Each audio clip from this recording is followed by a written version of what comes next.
Secretaría de Educación Pública, Gobierno de la República.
Pues muy feliz año a todos y a todas ustedes.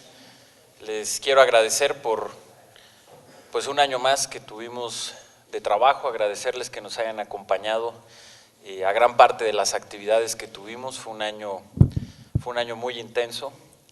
Este año va a ser todavía más intenso, vamos a tener todavía más actividades, tanto en temas novedosos sobre las políticas públicas que nos faltan por presentar de la reforma educativa, que todas se presentarán este año, empezando con la versión ya definitiva del modelo educativo, como ustedes lo saben, y también va a ser un año muy intenso de eventos y de giras sobre todo.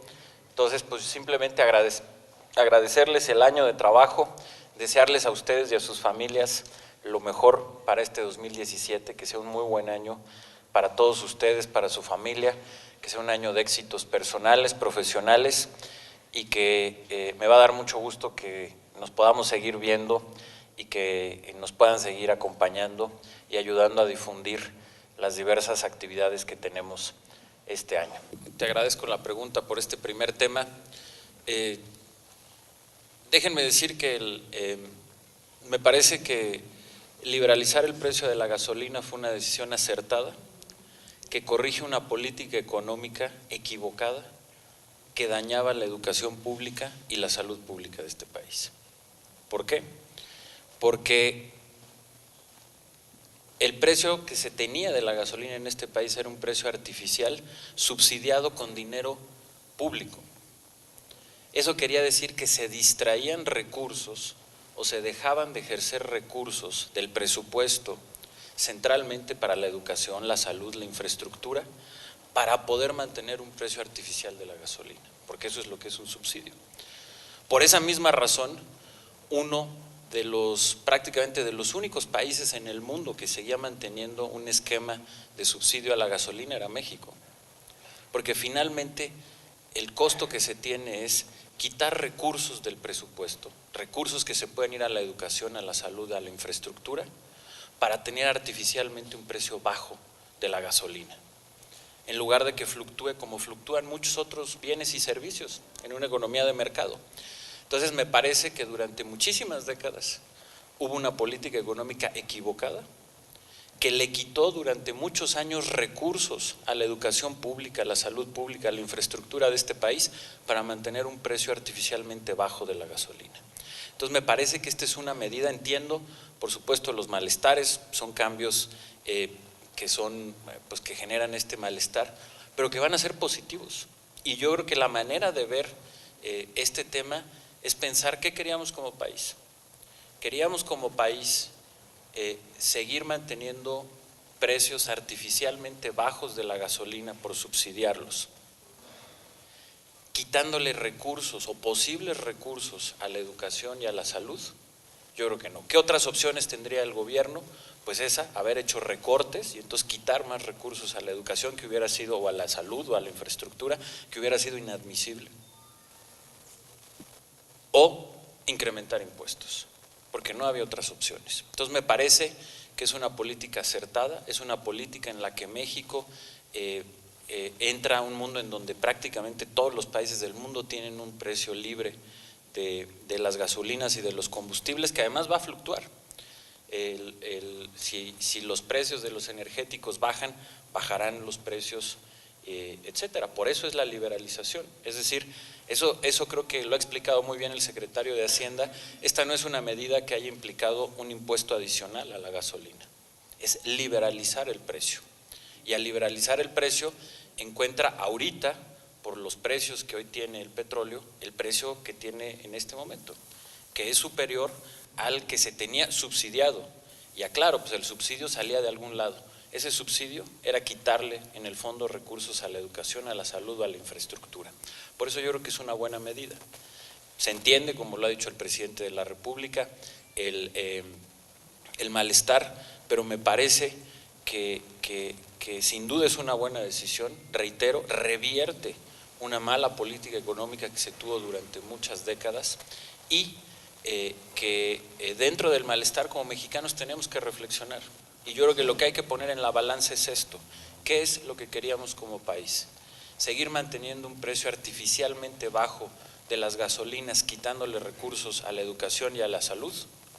¿O liberalizar el precio como lo tienen prácticamente el resto de los países del mundo y ya no quitarle recursos públicos a la educación, a la salud y a la infraestructura? Y por eso creo que es una buena medida.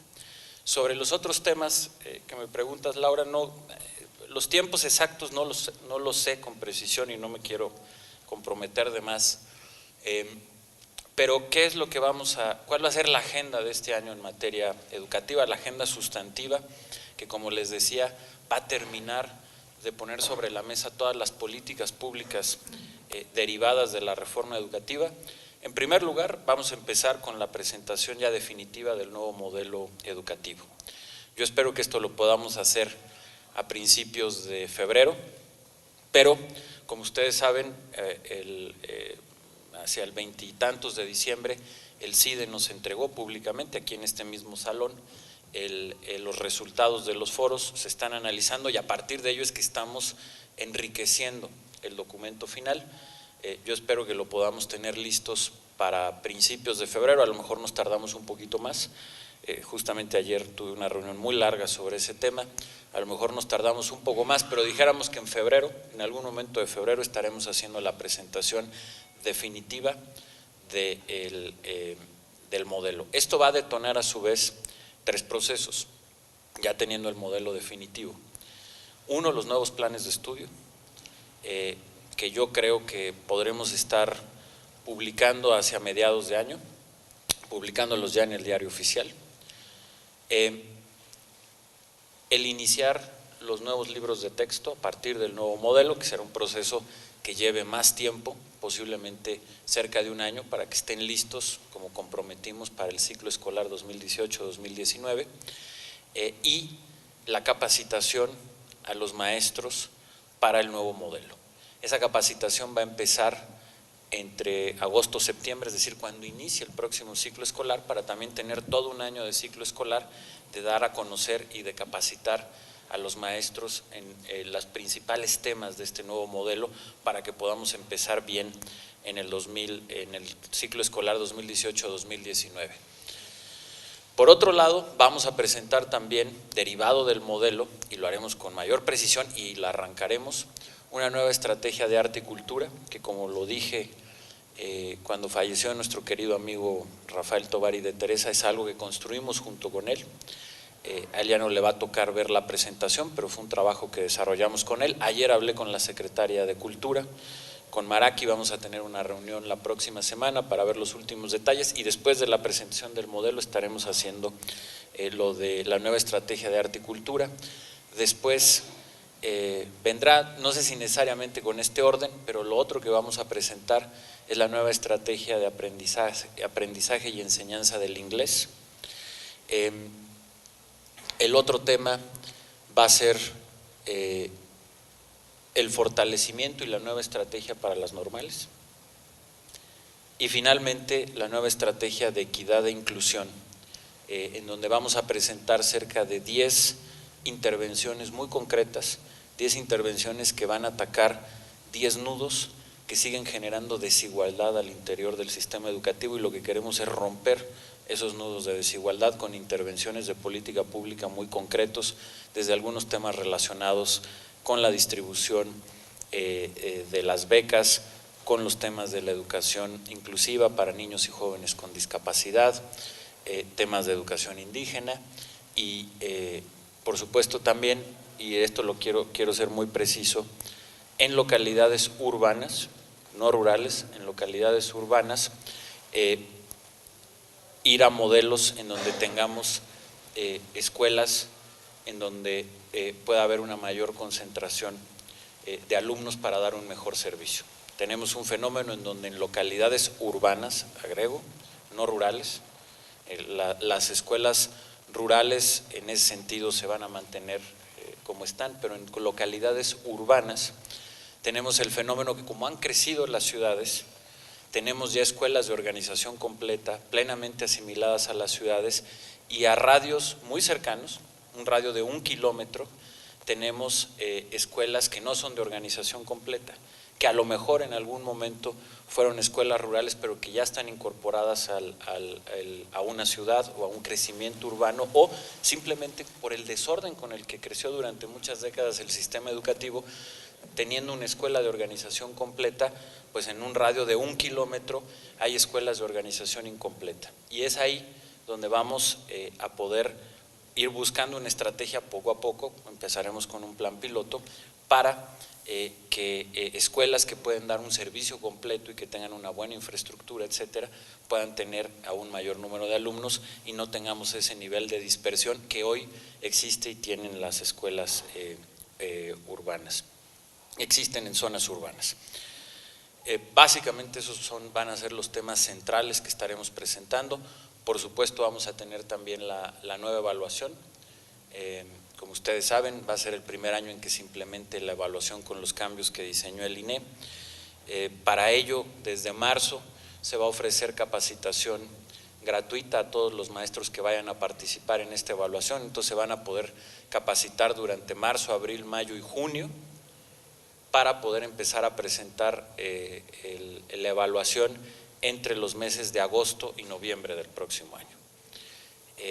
Y bueno, pues básicamente con eso estaríamos teniendo ya todas las piezas de la reforma educativa sobre la mesa y como ven, pues será un año de una gran intensidad derivado de todo esto que les he descrito. Además, en otros temas va a ser un año importante para el modelo de educación dual, en donde vamos a darle un crecimiento muy importante. En los próximos días voy a estar firmando un convenio con el Consejo Coordinador Empresarial que hemos venido trabajando, que trabajamos durante todo el año pasado, para precisamente darle una mayor escala al modelo dual, que como ustedes saben es una gran apuesta que hemos tenido por la educación técnica de alta calidad en nuestro país. Tuvimos el año pasado reuniones, ustedes las vieron, con diversos funcionarios alemanes, la ministra de Educación, de Exteriores, con los suizos, etcétera.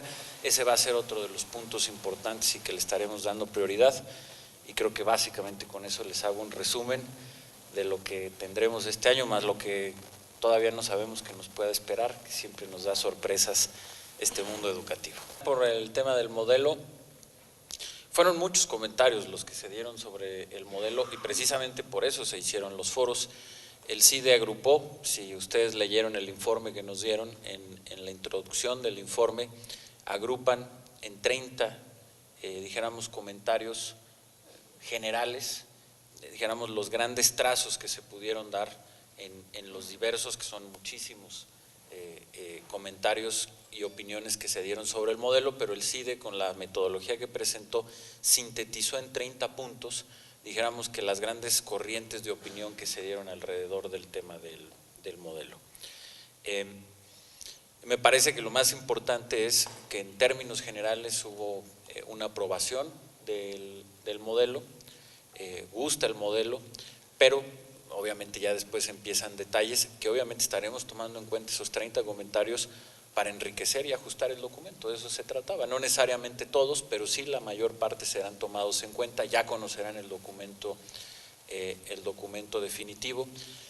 A lo que te refieres, Tere, efectivamente hay quien decía que por un lado era un proyecto muy ambicioso y que se veía bien como un proyecto ambicioso, y por otro lado que a lo mejor parecía fuera de la realidad del país.